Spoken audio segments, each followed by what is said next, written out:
For this being a long time in the making, I am finally happy to say that I ended up getting Shorty headers for the Mustang. If you guys don't know already, I have a 2014 Mustang 3.7 liter, and this is a mod that I've been wanting to do for an absolute long time. And I haven't really talked about this on YouTube, but it's something I've been definitely wanting to do because these 3.7 liter Mustangs don't really sound good with all these exhaust modifications and everything like that. They just sound very raspy to me and they don't sound too great. So I'm hoping these Shorty headers, after doing a lot of research online, through YouTube, internet, doing whatever I had to do, and just hoping that this will end up turning out to be a really good sounding car. Right now I'm running Flowmaster mufflers on each side of the car, obviously because it's a dual exhaust, and I'm running nothing else other than that. Stock cats, stock X-pipe, Y-pipe, whatever you want to call it, and now it's going to be an addition of the Shorty headers that are going to be thrown on the car. I'm excited to open up this box. I have no clue what they look like on the inside other than through pictures, so let's get started.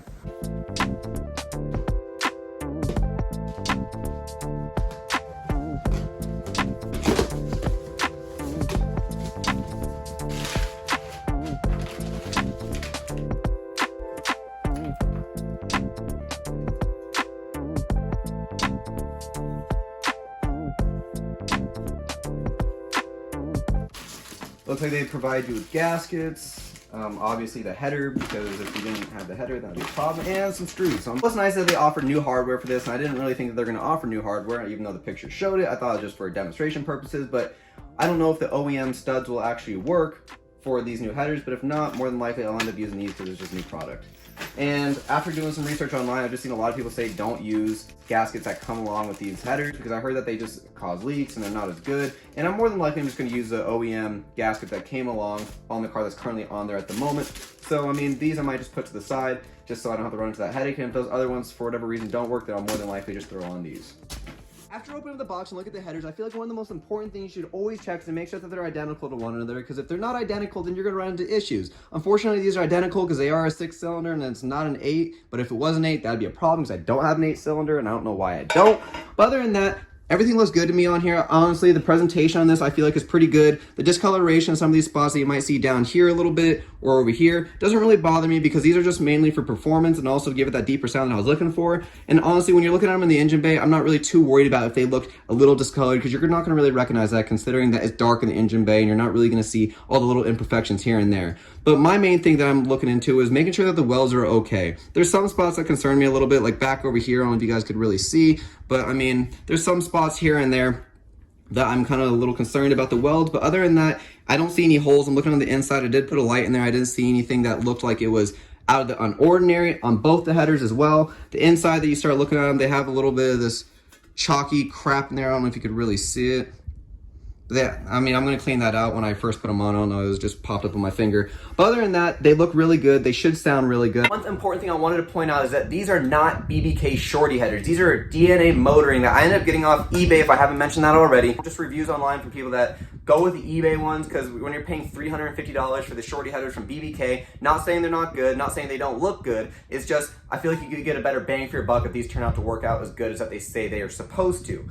But one thing that does concern me, and I'm not saying that these headers do, but I've seen some reviews online just from the BBK ones. I'm not saying that these are, and I'm not putting any bash on BBK, but making sure they're not warped. That's one downside about this. I'm really hoping that if one is warped, which I'm really hoping they're not, but if they are, I'm hoping it's not on the passenger side, because that side takes a long time to do, and I really don't want to put everything back to normal.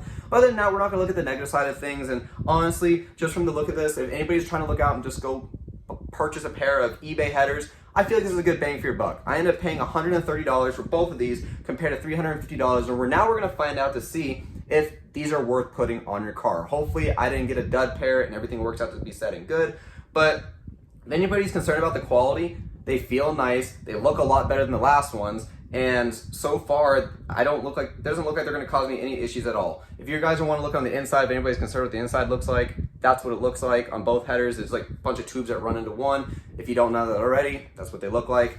But yeah, if you're worried about the discoloration, it's really not that bad, because when they go, again, in your engine bay, you're not going to see a whole bunch of just, oh, look at that, it's all dirty. Like, no, you're not really going to worry about that. You're mainly worried about what it sounds like and what it looks like in the engine bay. You're still going to see the chrome, and honestly, I don't even know if you could, but maybe you can polish these up to make them look a lot nicer. But again, it's really not that big of a deal. So I'm going to throw these on at some point here soon, and when I get back to you guys, you'll definitely see what it looks like through the install process.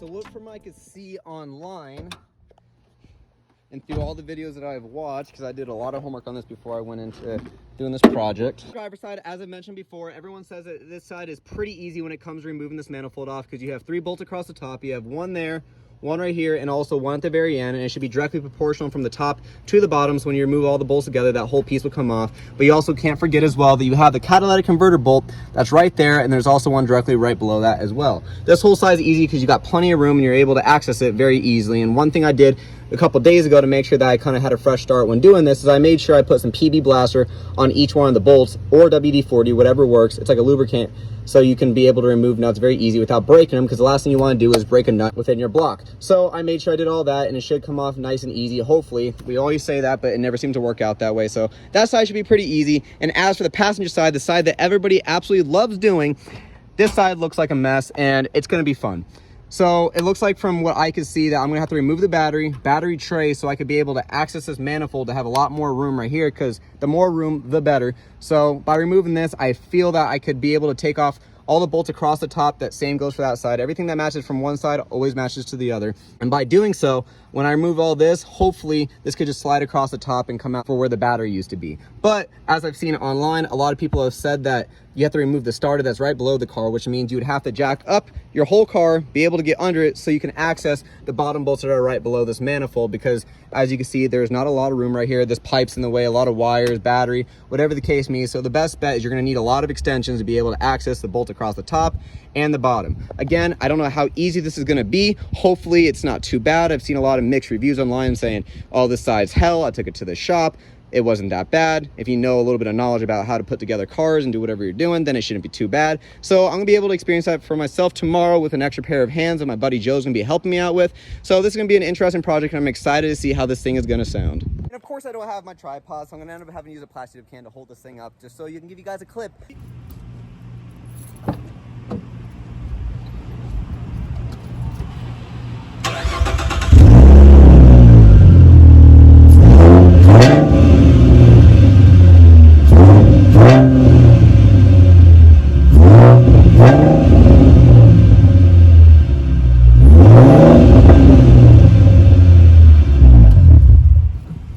So if you like that setup, that's exactly what I have now. It's not too raspy, not too crazy, but anything after 3,000 RPMs seems to sound like a trumpet, and I cannot stand that. So that's another reaon why I'm going with the Shorty headers, to hope that I can get a little bit of a deeper throttle tone.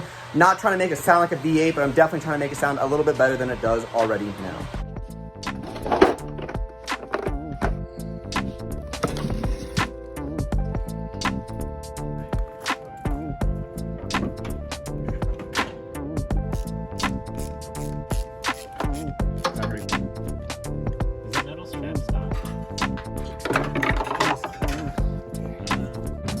That was happening now, but... Oh, it's now.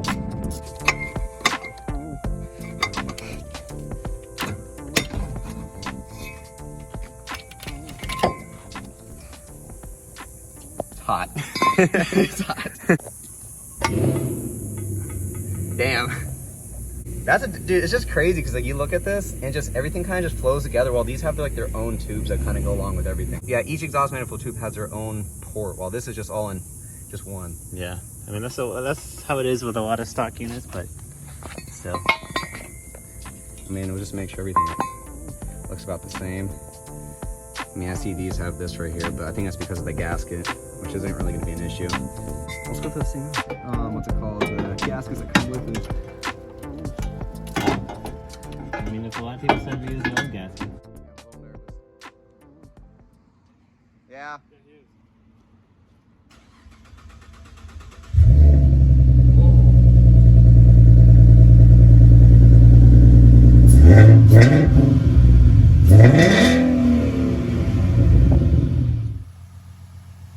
What do you think that's burning, just from all that polish I put on there probably, or just it being a new header?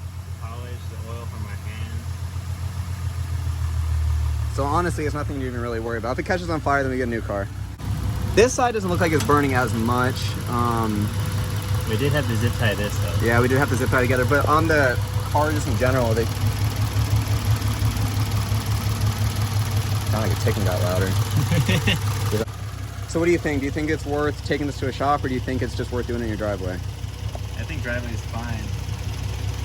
but you gotta have the right tools. I definitely agree. I mean, I think the swivel is probably your best friend in this whole entire job, to be honest with you. I mean, another thing I realized too, actually I didn't really realize, but he ended up having a magical pair of hands on this whole project, is that he was able to get to that bottom bolt in the very back, if you can see it, that everyone says you got to take off the starter for. I feel like you don't really necessarily need to take off the starter, and maybe you can kind of give a better detailed explanation about that, how you did it. No, using a normal 13-inch wrench and just using the box end and then flipping it and using the box end. Kind of go from bottom to top a little bit, just each around.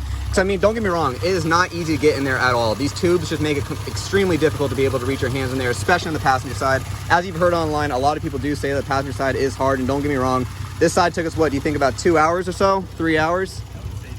And then this side took us about like 20 minutes, 30 minutes. But I think the hard part about this whole thing, in my opinion, other than that one side that ended up causing us the issue, was getting the flange bolts over on the catalytic converter, because the issue we ran into is that the studs that they gave us, they were like extremely small. They were not big at all, and it wouldn't fit on the exhaust or the header, nor would it fit on the catalytic converter. So we ended up having to go to Home Depot and buy some longer screws, and the only issue that we had though is that we bought too long of screws, and they ended up being a little bit too long, so we ended up buying some shorter ones. Do you remember the size of those? It was it was a metric size. It was M10 and 1.5. It's 55 millimeters long. One extra thing we ended up doing as well is we actually ended up sticking a nut on top of the header, because, or where the bolt connects to the header, because we just felt that just kind of give it that extra support where we know it won't fall off or do anything that we don't want it to do. So everything ended up actually being a really easy job, I would say. Everything came off pretty nice and easy, with the exception of having to run back to the store 2 times and, you know, trying to get to this passenger side. But other than that, I think the best route to go is to take off the battery tray, the battery, and we ended up finding out that it was a lot easier to actually move up this coolant line up a little bit higher, because when we did that, it gave us extra room to actually access this header. So those are some of the easy things that we found that was best route to go. Definitely a lot of crawling under the car. Definitely a 2-person job. I'd recommend getting a pair of hands. And another thing that we talked about this whole time is if you had a lift, it would make it a lot easier. A jack, don't get me wrong, you can still do it, but we started this at 11 o'clock and it's 4:45 to 5 o'clock at the moment. So it took us almost around, what did you say, 6 hours, you think? So 6-hour job. We ended up having to remove the studs when we were taking off this whole manifold on both sides of the car. This side, most importantly, was the one that causes the issues over the driver's side, obviously. The studs actually came out of the block, and that wasn't really too big of an issue because we were able to actually just remove everything all together. And so when we did that, all we did is we just grabbed a box wrench and also a socket. And what'd you do by then? We just separated the both, and then we put the studs into the block first, and then the manifold onto the studs. So we definitely felt by putting PB Blaster or WD-40 on it really made a difference, because you don't want to strip those bolts at all, because by doing that, you're pretty much screwed, and you're gonna have to go figure out a way to go put new bolts into your block.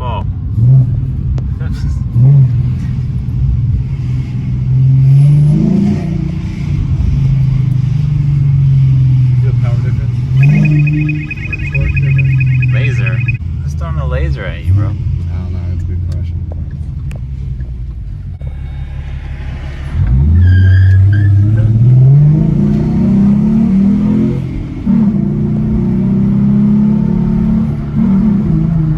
Once we unplug the battery, I realized that the tune is off right now, and I don't really feel any like power gains really necessarily, but I do recognize it's a little bit deeper.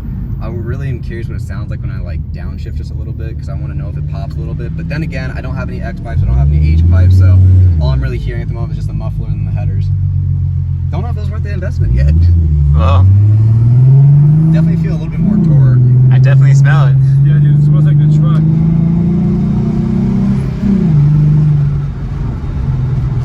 Pipe with the white pipe I Take have. high RPM.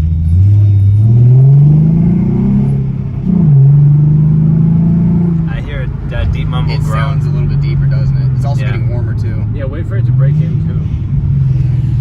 I said like a week from now. I want to see what it's like with the tune on here, because I don't think the tune is on. Sounds like it wants to be a V8.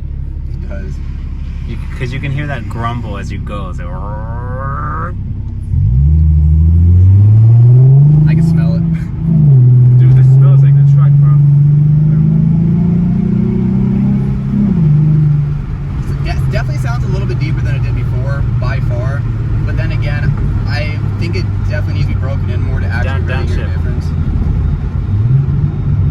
Downshift higher. Not really much. Definitely a lot more torque.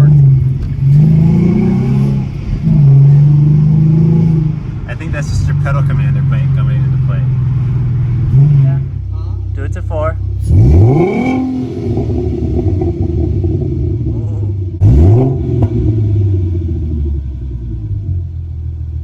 Another.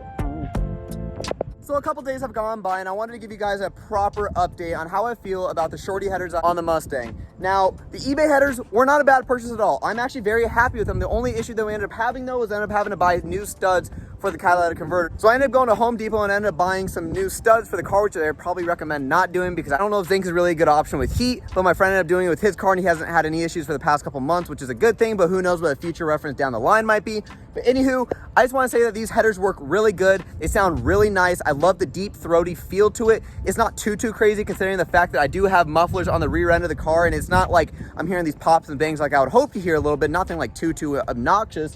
But from what I can hear, I can actually hear each cylinder more like clearly, and it kind of sounds cool, but at the same time too, it's throwing me off a little bit because I'll be starting my car in the morning thinking I have something wrong with my car, but there's really nothing wrong.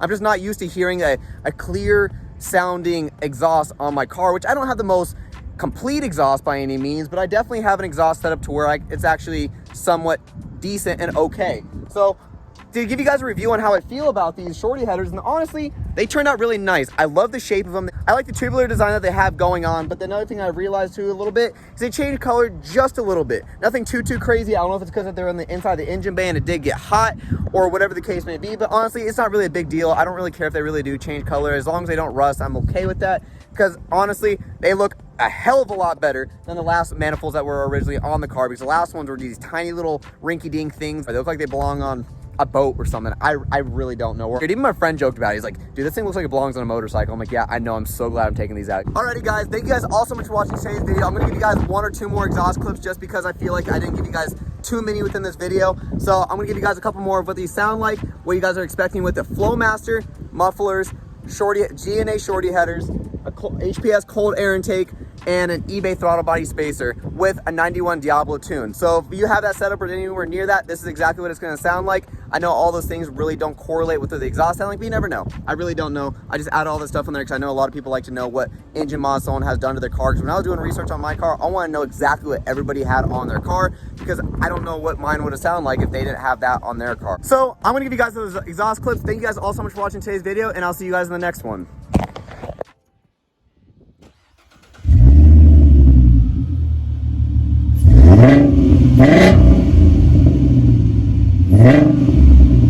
Yeah.